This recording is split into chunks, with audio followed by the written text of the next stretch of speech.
So in this video, we're just going to quickly look at Ohm's law again and ohmic versus non-ohmic conductors. So as we know, Ohm's law basically states that current is directly proportional to voltage, providing the resistance of the conductor remains constant. And those that did the Ohm's law practical would have changed voltage and measured the current, and the data would have been in pretty much a perfectly straight line that went basically through the origin. So Ohm's law is voltage is equal to current times resistance.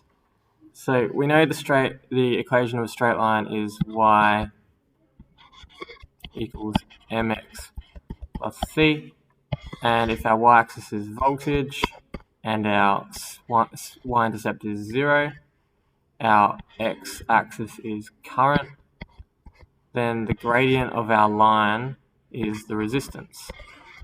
So we can calculate the gradient of a line. So in your test, you're going to have to plot some data and calculate the gradient of a line. And you calculate the gradient of the line by doing y2 take y1 over x2 take x1. So you just pick 2 points on your line of best fit. So some point x1, y1, and some point x2, y2.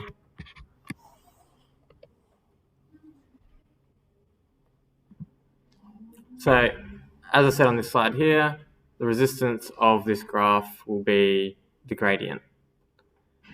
Now, materials that follow Ohm's law are what we call ohmic conductors. Things like resistors, as long as the temperature remains constant, they're an ohmic conductor. Now, there are, of course, non-ohmic conductors as well, and a lot more devices are actually non-ohmic conductors. A diode, some of you that have done electrotech might have played with diodes, they allow the flow of electrons in only one direction, and they don't obey Ohm's law. So, the graph for a diode, as you increase voltage, the current doesn't increase linearly in a straight line. It actually starts off pretty linear, but then it decreases. So as you increase voltage, the current's not going to just keep increasing. Things like motors as well.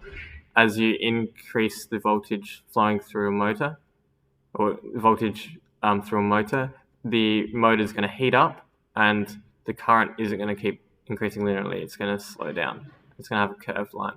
So basically, if you drew a graph and there was a curve, the data followed a curved line, then your material or object would be a non-ohmic conductor because it doesn't follow Ohm's law and does not lie in a straight line through the origin.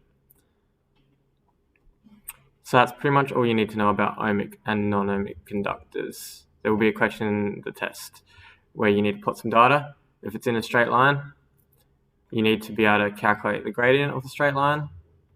And if it's not in a straight line, well, then you just need to say that it's a non-ohmic conductor because it doesn't obey Ohm's law and is not in a straight line through the origin. Cheers.